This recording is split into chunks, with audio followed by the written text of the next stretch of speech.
Everyone refused her. Only one man had the courage to bond with the two curvy women. Before we dive into the story, don't forget to like the video and to tell us in the comments where you're watching from. New Mexico Territory, late summer of 1882. The sky carried a dull haze of dust and the sun sat hard above the ridges. The trading post was nothing more than a square wooden building with a hitch rail out front and a porch that creaked whenever someone shifted their weight. It was the only place for miles to buy salt flour or tobacco, which meant there was always someone leaning against the posts. Always a pair of eyes measuring whoever stepped up. That morning, the men already gathered 3 ranch hands, killing time until their boss finished bartering inside. The clerk's nephew slouched with a toothpick in his mouth, and an old trapper who seemed to spend more time here than out on the line. Their talk was low-lazy, but it stopped when she walked across the hard ground toward the porch. Her name was Tessa O'Hara. 20 was cast out by her kin after a scandal she could not undo. She had been walking for days sleeping, where she could eating only what she found in ditches and the gullies. Her dress was torn from the road. The fabric split low across her chest where the seam had given. The hem shredded so that her thighs showed with each step. Dust coated her bronze-tinted skin. Her long dark hair was tangled and heavy, sticking to her shoulders with sweat. She tried to keep her chin up, but her legs trembled under her weight. The porch went silent because she looked both striking and ruined, and men didn't know which mattered more. She stepped inside. The clerk glanced at her, then back at the ledger. She asked if there was work scrubbing floors, sweeping, anything. Her voice shook from hunger, but she tried to steady it. He didn't even pretend to consider it. "Nothing for you here," he said flatly. Tessa pressed a hand against the counter. She asked if he could spare bread. "A single loaf." The clerk gave a short laugh, not sharp but cruel enough. Behind her, one of the men muttered that she had nothing left to pay with but shame. Another chuckled. Heat rose in her face, not just from the sun but from humiliation pressing in on her.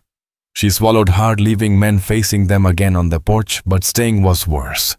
Her body shook with the weight of it. She pushed the door open and stepped back into the sunlight. The laughter stopped. A man had moved forward. His name was Harlan Voss. 33, once an army interpreter. He had followed the cavalry across the borderlands, translating between officers, Mexicans, and Apaches. He knew words could be used as tools or weapons, and he carried scars for both.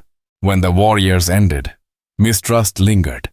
He walked away from the army and settled near the ridges, surviving on odd jobs, maps, and solitude.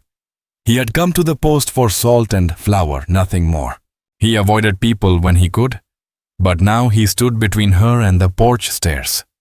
Harlan was broad-shouldered, dark-haired, with a scar cutting along his temple. His cavalry coat was folded over his arm, his other hand carrying a sack. He looked at her once quickly, then draped the coat around her shoulders. The weight hid the torn neckline and gave her enough cover to breathe again. Without speaking, he set the sack down. Inside were rations he had just bought, hardtack, a wedge of cheese, dried apples, and beans. He offered it with one small push of his hand. Tessa froze. Pride made her want to refuse, but her stomach nodded in pain. The men on the porch watched like it was a theater waiting for her to falter. She felt her face burn with shame and a fear, but she also felt something steadier in him. He wasn't laughing, he wasn't leering, he wasn't asking for anything. For a moment she studied his face, looking for the trap, but he only lifted his chin slightly, directing her toward the road west of the post. No demand, just an opening.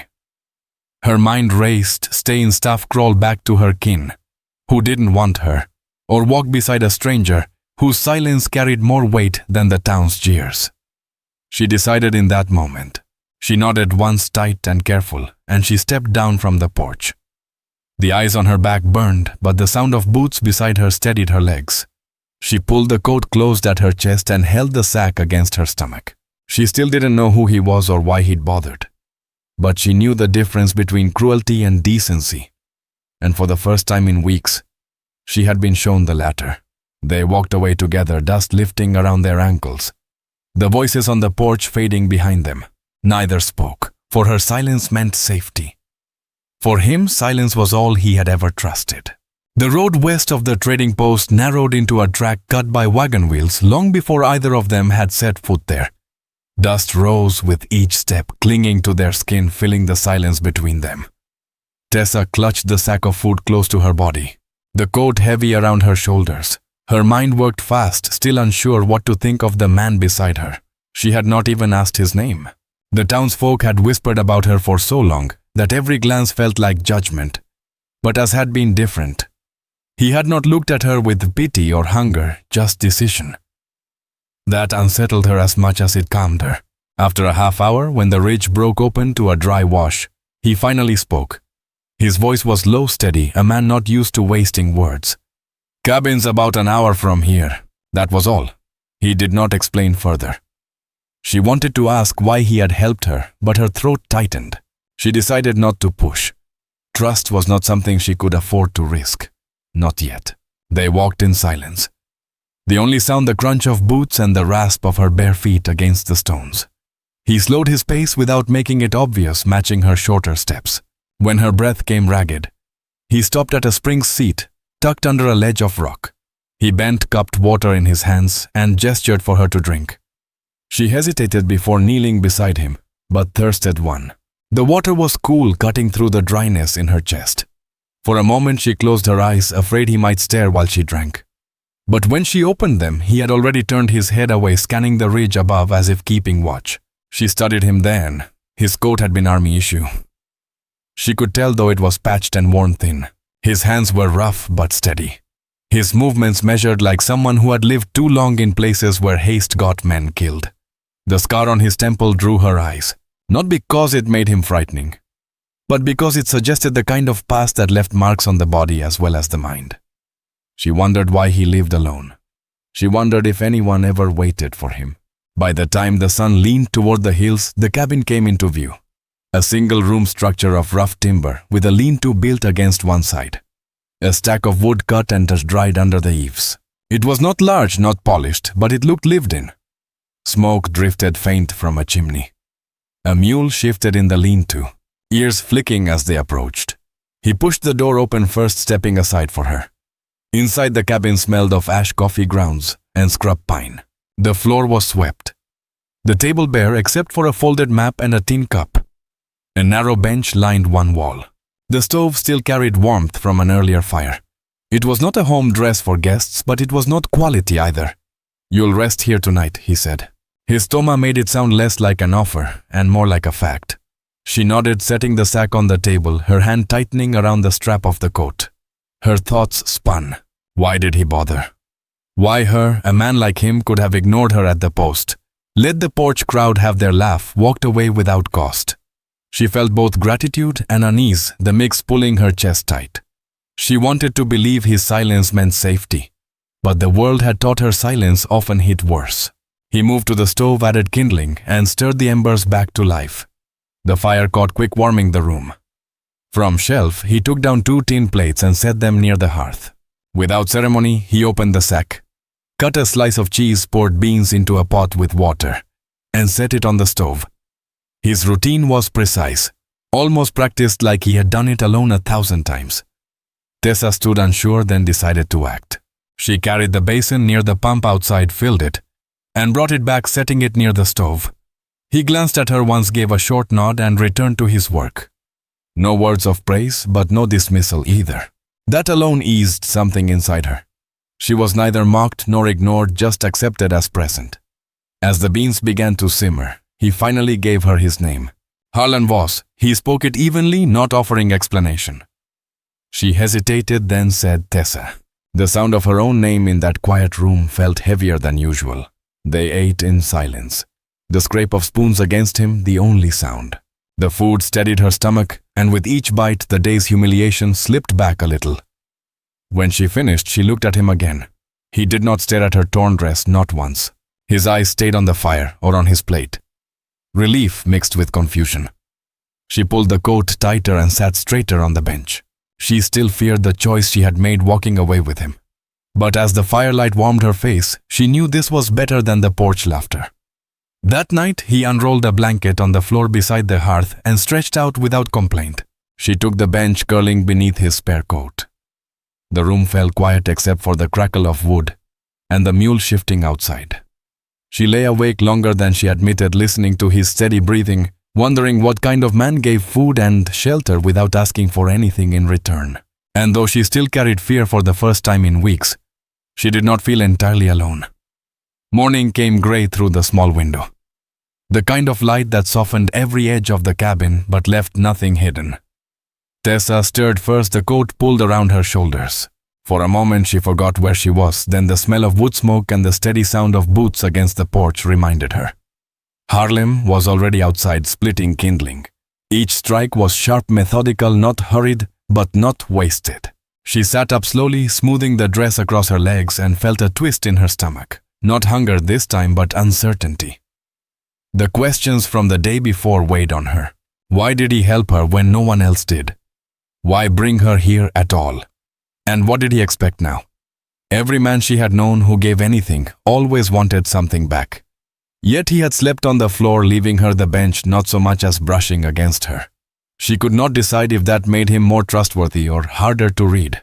She stood and tested her bare feet on the cool floorboards, pulling the coat tighter around her chest where the torn neckline still sagged. There was water in the basin from the night before. She rinsed her face, scrubbed away the grit clinging to her skin, and twisted her hair into a knot with her fingers.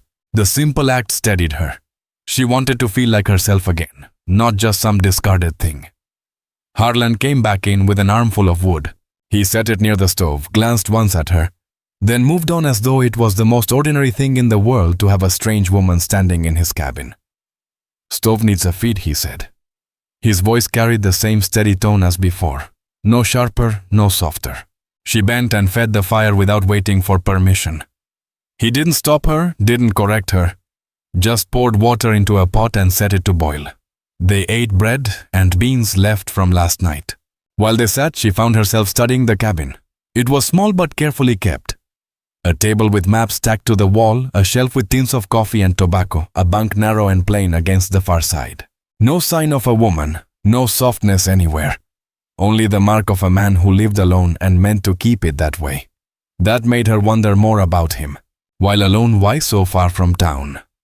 After this meal, she tried to speak, the words catching in her throat before they left. Finally, she asked, "Why did you help me yesterday?" Her voice shook slightly, and she hated that it did. He didn't answer right away. He said his chin down, looked at the fire, then at her, didn't like what I saw. That was all. He didn't explain further.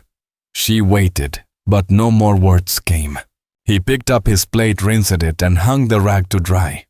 It should have frustrated her, but instead she felt something different, something close to relief. He wasn't feeding her with sweet talk or empty promises. His silence wasn't cruel, it was deliberate. She could live with deliberate. Later he pulled out a tin box from the shelf and set on the table. Inside was thread, a needle, and a scrap of cloth. He nodded at her dress. "That seam won't hold long." She froze, heat rising in her face, but then she realized he wasn't looking at her chest, only at the torn fabric. He threaded the needle himself and began sewing. Quick small stitches pulling the dress back in his shape while she held the cloth steady. His hands were rough but steady, the work neat. When he finished, he set the needle down. "Better," she swallowed hard. "Thank you." The words came out low but firm. He only nodded. By afternoon, he showed her the chores without ceremony: how to pump water, where to stack wood, how to sweep ash from the stove. He didn't ask if she would stay. He acted as if it was already decided, and when she worked, he didn't hover or correct her. That gave her space to move without feeling like a burden. That night, after the day's tasks left them both quiet and tired, she sat across from him in the glow of the fire. For the first time since leaving her kin, she felt the stir of something she hadn't expected: safety, even if only for a night. Her fear hadn't vanished, but had dulled. And as she pulled the coat tighter and lay down again on the bench, she found herself wondering not if she should leave tomorrow, but what it would be like if she stayed. The days settled into a rhythm, though neither of them called it that out loud. Tessa woke early, usually before Harlan came back from tending the mule, and kept herself busy so she wouldn't feel like a guest with no claim. She swept the cabin floor, fetched water from the pump, and washed the tin plates until they shone dull in the firelight. Harlan didn't praise her, didn't even say much about it, but the fact that he left her to it without comment told her he didn't mind. She learned quickly that his silence wasn't cold. It was a kind of language in itself. That morning she asked for a piece of cloth so she could mend the hem of her dress. He gave her an old cotton sack, frayed but strong enough, and left her at the table with needle and thread while he worked outside. She bent over the fabric, stitching slow and careful. Every tug of the thread steadied her nerves, reminding her that she still had use, still had hands that could make something whole. She caught herself glancing at the door more than once, listening for his return, unsure why it mattered. When he came back in carrying a bundle of kindling under one arm, she expected him to pass without a word. Instead, he stopped, looked at the hem she had finished, and gave short nod. Good work. It was 2 words plain as dust, but they landed heavier than any compliment she had heard in her life. At supper, they ate beans again with a scrap of dried meat he had traded for in town earlier that week. She noticed he always set her plate first, though he didn't make a show of it. While they ate, she found her thoughts running back to the trading post. The way the men had stared the clerks left the heat of humiliation in her chest. The questions she hadn't dared ask pressed at her now. "Why don't you stay near town?" she asked, her voice low but steady. "Wouldn't it be easier than living out here alone?" Harlan leaned back slightly, chewing slow before answering. "Town's full of mouths," he said at last. Too many words that don't mean anything didn't sound bitter, just certain. She wondered if it was the army that had stripped him of trust or something before that, but didn't press further. He had given her the truth he was willing to share. After the meal, the cabin fell quiet except for the softness of the stove. Tessa sat near the fire, the coat drawn around her shoulders, and Harlan settled across from her. A map spread on the table. His fingers traced ridgelines and riverbeds, the pencil in his hand moving with care. She watched him for a long moment, the scar at his temple catching the firelight. He looked younger when he was focused like that, less guarded.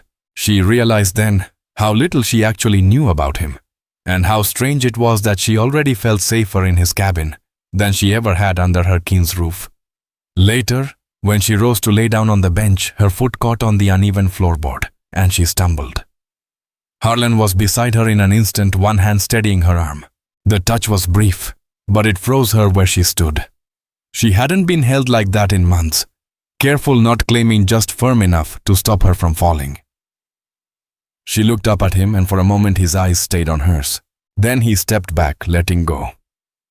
"Bench is yours," he said quietly, as if nothing had passed. She lay down, pulling the coat over her chest, but sleep didn't come easy. Her heart still beat fast from that small touch. She wondered if he had felt it too, or if he had already pushed it from his mind. She turned to face the wall, trying to steal her thoughts, but a single truth settled in her chest.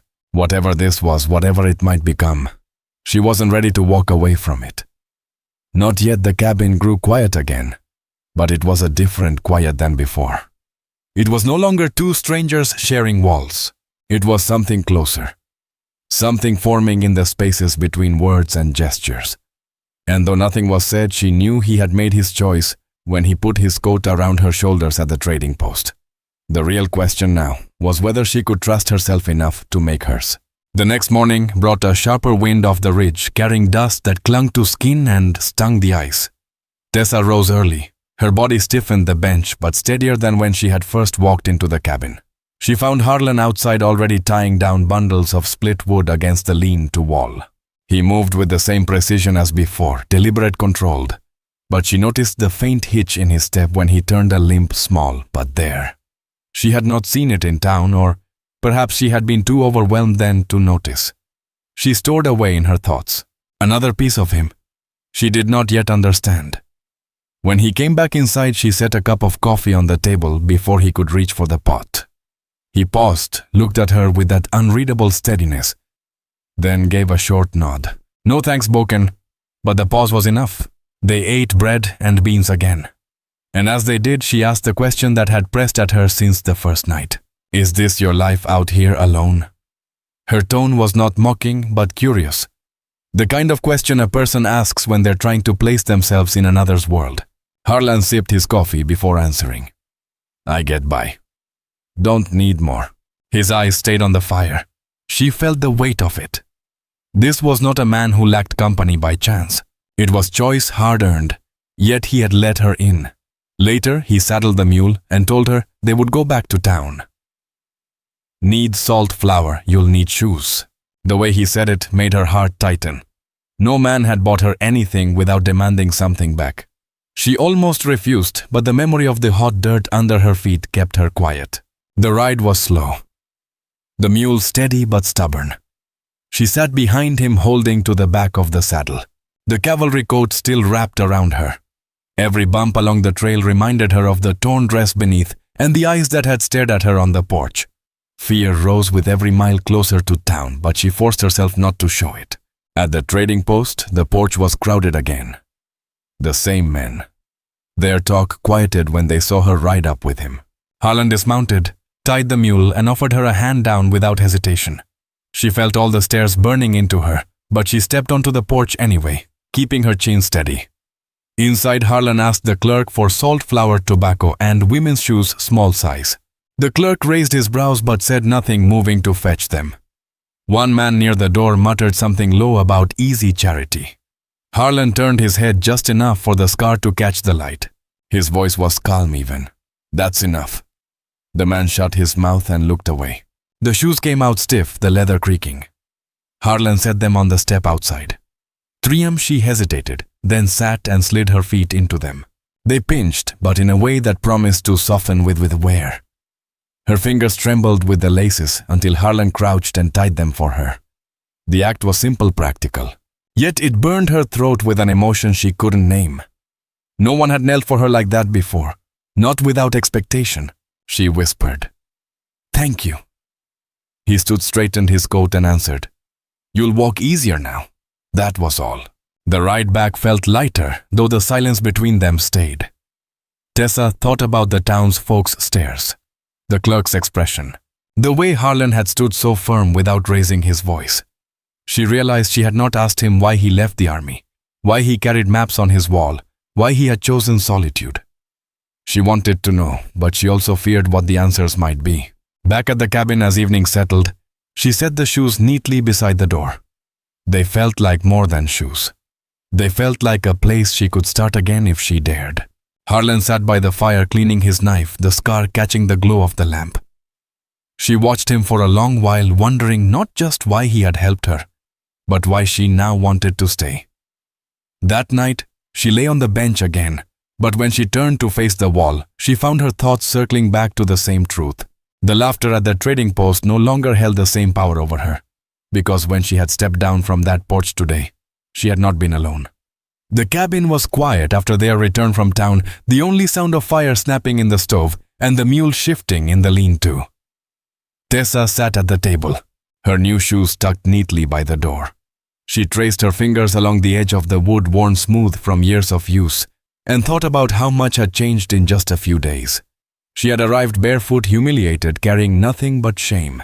Now she sat in a cabin where no one mocked her, where the silence wasn't cruel, where her name had been spoken without judgment. But with the relief came unease. What was expected of her now? She had to know. She broke the silence first. "You could have left me in town." Her voice was steady, but her chest tightened. "Why didn't you?" Harlan sat across from her, sharpening his knife with slow practice strokes. He looked up only after a long pause. "Didn't sit right," he said simply. His eyes met hers for a breath before dropping back to the blade. No more explanation. It left her both frustrated and oddly reassured. She wanted more words, but she was beginning to learn that with him, what was left unsaid mattered just as much. Later, as dusk deepened, she gathered the courage to help more around the place. She asked where the woodpile should be stacked, how the pump worked, what chores she could take on. Harlan showed her without comment, guiding her to the shed where tools were kept, pointing to the ridge fence that needed mending, showing her how to sweep ash from the stove so it burned cleaner. He gave instructions plain and direct, never talking down to her. She felt clumsy at first, her hands unused to this kind of work, but she forced herself to keep at it. Each small task eased the knot in her chest. She wasn't just taking, she was proving she could hold her place. Inside, when she watched the tin plates, she caught Harlan watching her. Not staring, not judging, just watching. For the first time, she wondered what he saw when he looked at her now, if he still saw the broken woman on the trading post porch, or if he saw someone different. After supper, the silence between them was heavier than usual. Tessa sat near the fire with the coat still wrapped close. Her dress mended but still loose at the seams. Harlan sat on the bench opposite rolling tobacco and paper, his scar catching the light. She felt the question pressing too hard to hold back. "Do you want me to leave?" He looked up sharply, the words cutting through his usual calm. He shook his head once. No, his voice was firm without hesitation. "Not unless you want to." Her throat tightened. She hadn't expected such a clear answer. For days she had waited for the moment he might claim something in return, but it hadn't come. And now hearing him say he wanted her there by choice, not by demand, sent a tremor through her chest. The fire popped, filling the pause between them. She shifted on the bench, nervous but steady, and asked the second question that had weighed on her. "You never had a wife?" Harlan exhaled, slow leaning back. No, he tapped ash on the rolled cigarette. "Didn't trust myself to keep one safe. Too many things can turn on you out here." He spoke it flat, but she could hear the truth behind it. He hadn't lost someone. He had chosen solitude to avoid it. Tessa's fingers tightened on the coat. She thought about her kin casting her out, about men who had treated her body as if it was the only thing she had to offer. She had lost everything without being asked. He had given up everything because he couldn't trust the world. The difference stung her, but it also drew her closer to him. When she laid down that night, she didn't take the bench. She sat by the fire instead, pulling the coat around her shoulders, too restless to sleep. Harlan moved to the floor nearby, stretching out as he always did. For a long time, neither spoke. Finally, she whispered, "I don't want to be alone anymore." Her voice cracked, but the words were steady. Harlan turned his head toward her. His face was calm, unreadable in the dim firelight, but his hand moved slow, deliberate, until it rested over hers where she clutched the coat. He didn't squeeze, didn't pull, just let the weight of his hand rest there. It was enough. For the first time, she felt the quiet between them change. It wasn't the silence of strangers anymore. It was something shared, something chosen. And as she leaned back against the wall, her hand still under his, she realized that whatever this was becoming, it was the first thing in her life that felt steady enough to trust. The night had been long, but steadier than those before. Tessa woke to the smell of coffee and the scrape of Harlan's boots on the porch. The memory of his hand over hers by the fire lingered her chest. Quiet, careful, but undeniable. For the first time since she had been cast out, she had not felt like a burden or a thing to be bartered. She had felt chosen, if only for that brief moment. She rose from the bench, pulling the coat tighter, and washed her face in the basin. She looked at herself in the small bit of tin hanging by the door. Her skin was sunburned, her hair tangled, her dress patched unevenly, but her eyes looked clearer than they had in weeks. She was still herself. That mattered. When Harlan came back in, he set a sack of flour on the table and a coil of wire by the door. He poured her coffee without comment, then sat opposite her. The silence was different now, not heavy, not strained. She wanted to speak, to ask more of him. But part of her feared that pressing too hard might break whatever fragile bond had begun. After breakfast, he led her outside. The fence that ran along the ridge had slumped where a post had rotted. He showed her how to hold the wire taut while he drove a new stake into the earth. She worked with him, hands trembling at first, but growing steady. Sweat ran down her temple, dust clung to her palms, and for once she didn't feel weak. When the last staple was hammered in, he looked at her and said, "Good." Just one word, but it filled her chest more than a whole speech could have. As the day passed, they worked side by side, fetching water, stacking wood, tending to the mule. He gave no orders, only showed her how to do things as if she had always been part of the rhythm. And for the first time, she caught herself laughing, a short surprise sound, when the mule shoved her with its nose and nearly knocked her sideways. Harlan glanced at her, the scar along his temple pulling tight as he almost smiled. Almost that evening supper was simple bread from a new flour being simmered with a little salt. They sat across from each other, the fire casting their shadows against the wall. Tessa finally asked the question that had pressed at her since the day before. "Why did you never leave this place? You could have gone anywhere after the army." Harlan leaned back, his hands resting on the table. He thought before he spoke, saw too much on the trail. Words twisting, people bleeding for nothing, couldn't carry it anymore. Out here quiet holds quiet, doesn't lie. He looked at her, then his eyes steady. That's why she nodded slowly. It made sense in a way that stung her. Because she too had been broken by talk gossip lies the easy cruelty of kin who didn't want her. For a moment she felt like they were the same, both living in the wreckage of other people's words. The silence stretched again, but it wasn't cold. It carried weight. She reached across the table, her hand hesitating in the space between them. He didn't move at first, but then he set his hand over hers the same as he had by the fire. Only this time he didn't let go. Her heart beat fast, but she kept her eyes on him. Slowly, carefully, he rose from his chair and came around the table. He crouched beside her close enough that she could see the faint lines at the corners of his eyes. His hand lifted, brushed her cheek, then stopped as if giving her a chance to turn away. She didn't. Their lips met softly, cautious but real. A warmth spread through her chest, not from fear or desperation, but from choice. She leaned into him, her hand rising to his shoulder, feeling the solid weight of him beneath the worn fabric of his shirt. When the kiss broke, they stayed close, foreheads touching. "I don't know how to do this," she whispered, her voice breaking. "Neither do I," he answered, steady as ever. "But we'll learn." For the first time since she had been cast out, Tessa believed it. That night, she didn't take the bench. When he laid out the blanket by the fire, she sat down beside him. He hesitated only once, then let her curl against his chest. The fire popped, the wind moved outside, and the world felt far away. For once, she didn't wonder about tomorrow. She only knew she wasn't alone tonight. The morning after felt different. The fire had burned down to ash. The cabin smelled of smoke and coffee grounds, and Tessa woke with her head against Harlan's chest. For a second she froze, startled by the closeness, but then she remembered the night before. The careful way he had touched her face, the way their kiss had lingered without demand. She felt the rise and fall of his breathing and realized he had not shifted away in the night. Her first thought was fear, the habit of expecting a prize for tenderness. But his arm rested around her waist, loose, not claiming, and she understood he had meant what he said. They would learn. She rose quietly, pulling the coat around her, and poured water into the basin.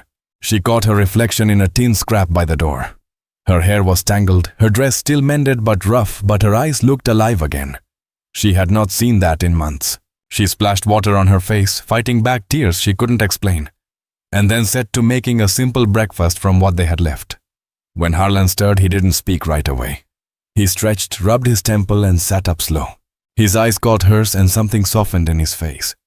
"You cook?" he asked, voice low. "Enough to fill a plate," she answered. Tried to keep her voice steady. They ate together, without much talk, but the quiet carried ease instead of strain.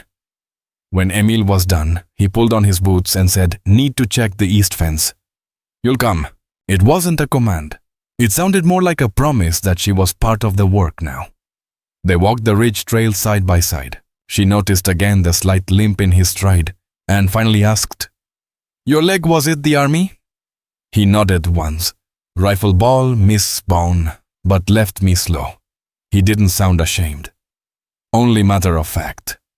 She wanted to ask more, but the way he tightened his jaw told her not. Still, his honesty eased something in her. At least now she knew why he moved the way he did. By midday, they had tightened wire and reset another post. Tess's palms stung from the work, but she didn't complain. Harlan noticed, though. He handed her a strip of cloth to wrap her hand, his fingers brushing hers, and for a moment, neither moved. She felt heat rise to her face, but he only said, "Blisters break if you don't cover him." His tone was simple, but his eyes lingered just long enough to tell her he had seen more than her sore hands. On the walk back, the silence turned heavier. She thought about what waited in town, the whispers, the stares. They hadn't spoken of it since the day he bought her shoes, but she knew people would talk. She stopped on the trail, the words pressing too hard to keep inside.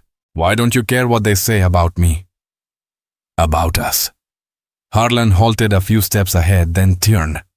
His face was steady, unreadable, but his voice carried weight. "I've carried enough lies, not carrying theirs too." He looked at her long enough that her stomach tightened, then added, "You are here. That's what matters."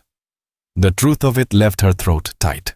For so long she had been measured only by rumor. Now for the first time she was being measured by presence, by the fact that she stayed. That night when they sat by the fire, she didn't wait for him to reach first. She touched his hand, pulled it toward her, and leaned into him. He turned eyes searching hers and she kissed him soft at first, then firmer, when he didn't pull away. His hand moved her cheek then to her waist, steady but restrained. He breathed against her lips, his voice low. "You sure?" "Yes." The word came out before she could doubt it. Their mouths met again, slower, deeper. The room seemed to shrink around them. The crackle of fire, the smell of smoke, the warmth of his body against hers. When she pulled back, her chest rose fast, but there was no fear. She whispered, "I don't want to keep looking over my shoulder. I want to stay here." With you, Harlan pressed his forehead to hers. "Then stay." They didn't speak much after that. They sat close, her head on his shoulder, his arm around her. The fire burned low, but neither moved to stoke it.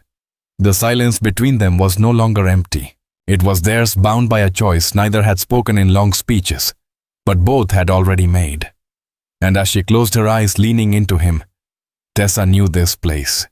This man was no longer a refuge for the night. It was the beginning of a life if she dared to claim it. The following days passed with a steadiness Tessa had never known. Morning mint coffee in the creak of Harlan's boots across the porch afternoon. Mint labor carrying water, mending fence, splitting wood and night, meant the glow of the stove, 2 plates set on the table, and the quiet weight of his presence beside her. Yet beneath that rhythm, something larger had begun to take hold. It was no longer just shelter.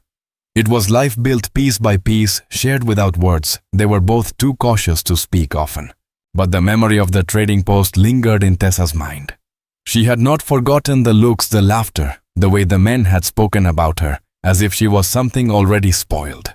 And she knew townsfolk did not let go of talk so easily. One evening, as Harlan returned from checking traps near the ridge, she asked the question she had been holding back.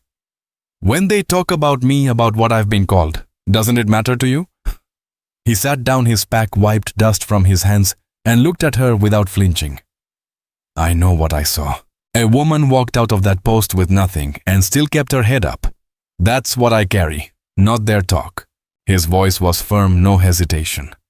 She swallowed hard because it was the answer she had longed for but hadn't believed she'd ever hear from anyone. That night, she told him the truth of what had driven her out.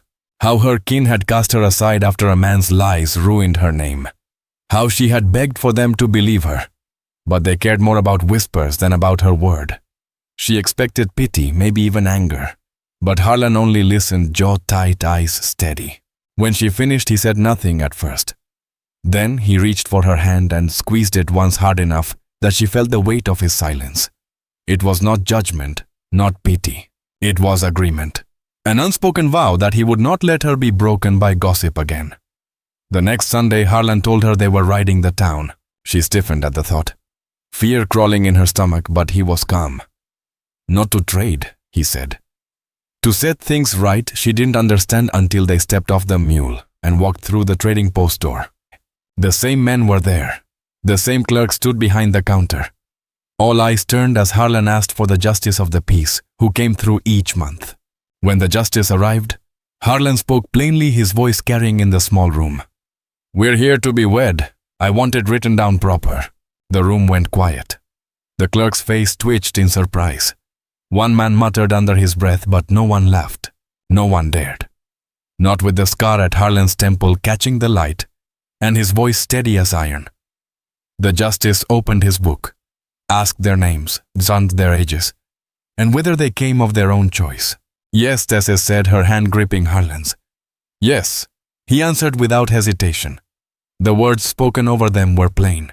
No fancy vows, but they were binding. When the justice closed the ledger, Harlan turned to her, cupped her face in his hands, and kissed her in front of every whispering mouth that had once sneered. This time, no one laughed. Some looked away. Some looked ashamed, and Tessa stood taller, her new shoes steady against the boards. The coats still on her shoulders, but now it was hers, not borrowed. They rode back slow, the paper folded in Harlan's coat pocket, the silver ring glinting dull but sure on her finger. She leaned against him on the mule, not from weakness but from choice. The cabin came in a view with smoke rising from the chimney, and for the first time she felt it wasn't just his home. It was theirs.